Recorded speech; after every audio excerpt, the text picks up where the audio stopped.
Chapter 45. Setelah kesulitan, 1. Shell Shotgun amplifikasi daya destruktif, masing-masing 50 SP.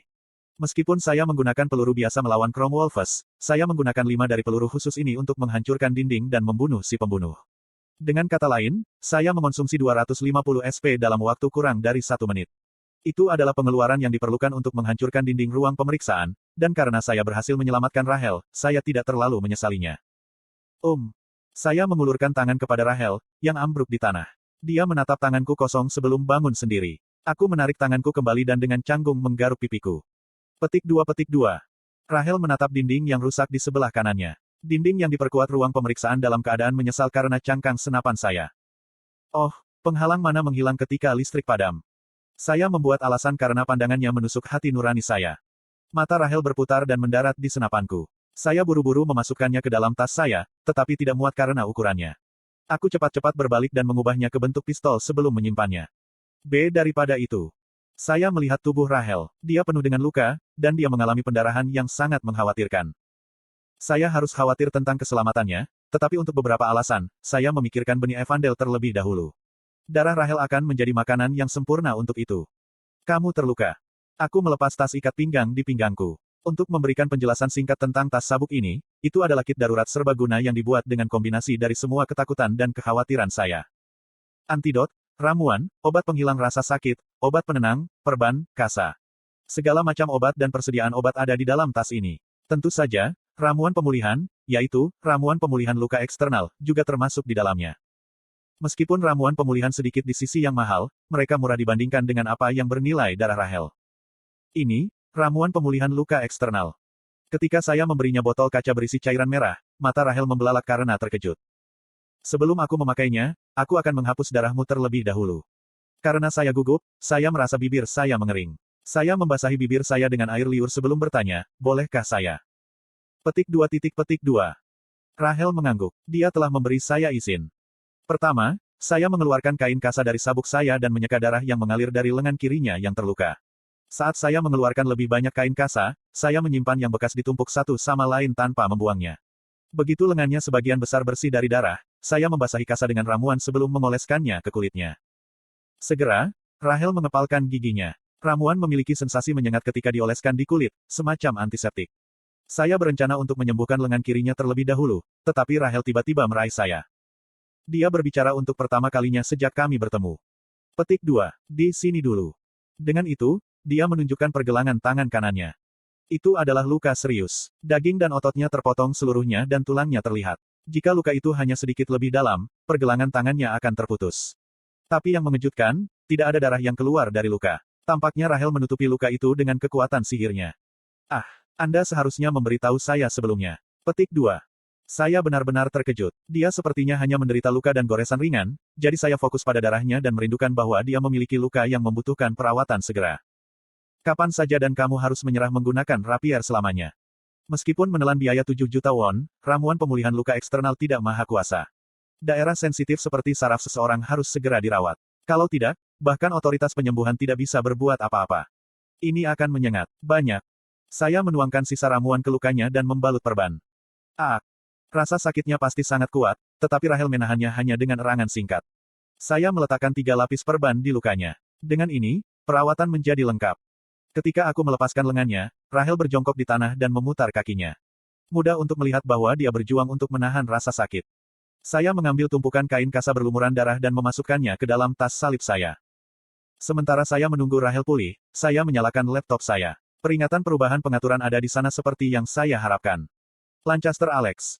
Keterikatan yang memburuk pada keluarganya yang hilang. Kemarahannya juga semakin dalam. Ada peningkatan peluang dia untuk menyerang Rahel setiap kali dia memiliki kesempatan. Potensi berubah dari 7,5 menjadi 8,5 untuk menjadi ancaman yang lebih besar. Lancaster Alex. Dia adalah salah satu karakter yang saya buat sehubungan dengan Inggris. Sebagai antagonis yang muncul di tengah cerita, tujuannya adalah untuk menggulingkan pemerintah Inggris. Antagonis berbahaya seperti itu semakin kuat dan muncul lebih awal dari yang dimaksudkan. Sayangnya, tidak ada yang bisa saya lakukan untuk itu. Jika saya tahu ini akan terjadi, saya akan menciptakan lebih banyak karakter yang benar. Tentu saja, ada banyak karakter lurus lainnya. Untuk Rahel, ada agen dinas rahasia dari MI6 bernama James Jones. Karena ia didasarkan pada agen, yang semua orang tahu, cinta dan kesetiaannya untuk negaranya tidak tergoyahkan. Petik 2. Hua. Suara napas samar terdengar. Saya menatap Rahel. Dia berkeringat, tetapi dia pasti telah mengatasi rasa sakit, karena dia terlihat jauh lebih baik dari sebelumnya. Rahel terhuyung perlahan dan membungkuk padaku. Terima kasih. Ah. Tiba-tiba, listrik kembali menyala dan kegelapan yang menyelimuti ruangan menghilang. Tentu saja, pembicaraan kami ditunda. Rahel dan aku berjalan ke pintu. Memegang gagang pintu, kami perlahan mendorongnya hingga terbuka. Meskipun tertutup rapat sebelumnya, kali ini terbuka tanpa masalah. Setelah meninggalkan ruangan, aku menatap ruang pemeriksaan di sisi lain dinding. Tampaknya dua taruna lainnya tidak dapat melarikan diri tepat pada waktunya, karena mayat mereka terbaring di tanah. Perasaan campur aduk menghampiri saya, tetapi saya tahu saya tidak bisa berbuat apa-apa. Saya menuntun Rahel dan mulai berjalan kembali. Dengan mata saya bisa melihat bahwa ruang tunggu berada dalam kekacauan. Ketuk, ketuk. Pada saat itu, saya mendengar suara seseorang berjalan ke arah kami. Rahel memasang pelindungnya. Melihatnya, saya hanya tersenyum. Syukurlah, kami memulihkan listrik. Itu suara Kim Soo-hyuk. Dia berjalan menyusuri lorong sambil berkomunikasi dengan seseorang di transceiver. Kalian, apa yang kamu lakukan di sini? Tidak, mengapa kamu kembali ke sini? Petik 2. Kembali.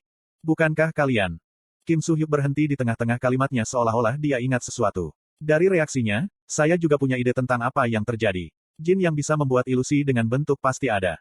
Dua lainnya masih di dalam. Ah, tembak. Kalian berdua, tunggu di sini. Tidak, lari ke rumah sakit. Petik 2. Dengan itu, Kim Soo-hyuk berlari menyusuri lorong ke ruang pemeriksaan. Pada saat punggungnya menghilang dari pandangan normalku, aku menoleh ke arah Rahel. Lalu, aku berbisik pelan.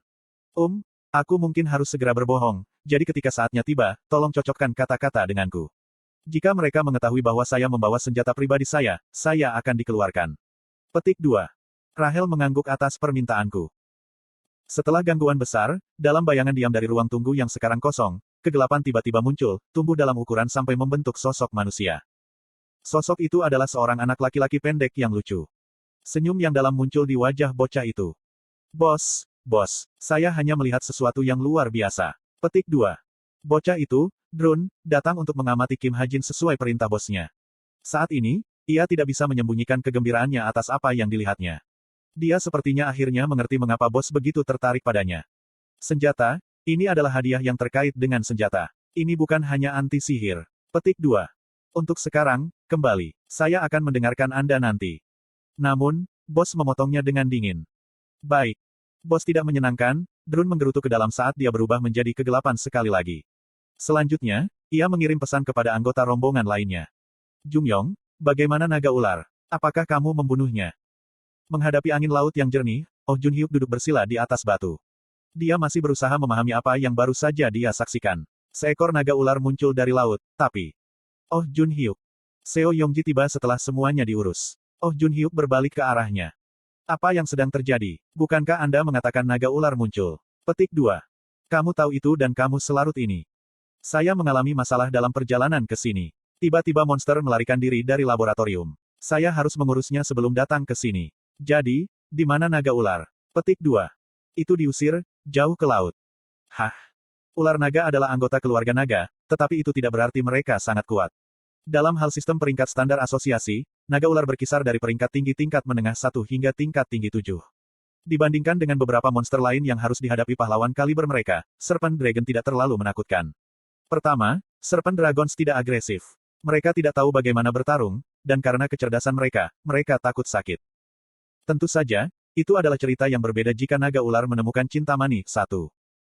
Meski begitu, apa yang disaksikan Oh Jun-hyuk ternyata sangat tidak realistis. Seseorang memprovokasi naga ular. Diprovokasi. Iya, matanya merah. Jelas sangat marah. Petik 2. Jatuh dari langit dengan mulut raksasa, naga ular tidak diragukan lagi menindas. Bagaimana kamu mengusir naga ular yang marah? Baik. Memikirkan kembali apa yang terjadi, Oh Jun-hyuk tidak tahu apakah harus tertawa atau menangis. Rupanya, kamu hanya perlu mengalahkannya sampai mendapatkan kembali kewarasannya. Dia ingat apa yang dilihatnya 10 menit yang lalu. Pria raksasa yang mengenakan tantangan berdiri di depan naga ular dan meninju itu. Itu adalah pukulan lurus sederhana, tetapi gelombang kejut yang dilepaskan dari serangan itu luar biasa. Tanah bergetar dan pohon-pohon benar-benar dilucuti dari daunnya. Pukulan itu merobek sisik ular naga yang kuat, mematahkan tulangnya, dan mengenai otot-ototnya. Mata merah naga-naga yang marah langsung berdenyut. Petik 2. Kamu ingin aku percaya itu? Jika Anda tidak mau, jangan. Oh, ngomong-ngomong, aku ingin kamu memasukkan seseorang ke daftar orang yang dicari. Saya merekamnya di smartwatch saya. Dia tersangka di balik kasus pembunuhan petugas polisi kemarin. Petik 2. Oh Junhyuk mengirimi Seo Yongji sebuah video. Itu menunjukkan wajah dan tubuh pria raksasa itu. Seo Yongji memiringkan kepalanya saat dia memeriksa video. Katakan pada mereka untuk menghubungi saya jika dia ditemukan. Mengapa? Tidak ada. Sudah lama, tapi saya menemukan seseorang yang ingin saya lawan. Petik 2. Oh Junhyuk menyeringai. Insiden monster-monster menjadi topik hangat di seluruh dunia. Jin yang terlibat dalam insiden itu tetap tersembunyi, tetapi karena naga ular dan beberapa monster lainnya secara kritis melukai dua kadet, saya pikir mereka sudah mati, tapi sepertinya mereka tidak sadar Kyuk menerima reaksi global yang sangat besar. Akibatnya, sisa ujian tempur ditunda. Hasil dari duel akan disimpan, sementara perang monster lain akan terjadi kemudian. Akhirnya, misi penyelamatan kelompok, yang direncanakan untuk hari Jumat, dibatalkan seluruhnya mengingat keadaan. Selain itu, kelas juga dibatalkan hingga Kamis 2 minggu kemudian. Dengan kata lain, tidak ada kelas selama 10 hari ke depan. Dengan liburan yang tiba-tiba, para taruna tampaknya berencana pulang ke rumah atau pergi berlibur dengan kompensasi yang diberikan Kyuk. Forum komunitas resmi Kyuk dipenuhi dengan posting yang meminta tempat-tempat yang baik untuk dikunjungi di Jepang atau Amerika, sementara beberapa orang meninggalkan komentar tajam tentang bagaimana mereka bisa pergi berlibur ketika para kadet terluka dari insiden itu.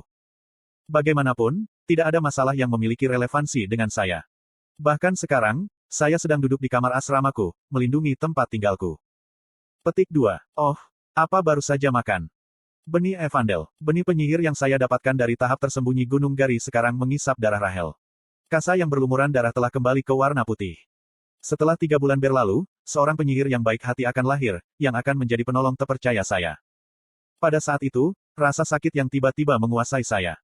Sumber rasa sakit adalah lengan atas saya. Itu adalah rasa sakit yang pernah kurasakan sebelumnya. Aku dengan cepat menarik lengan bajuku.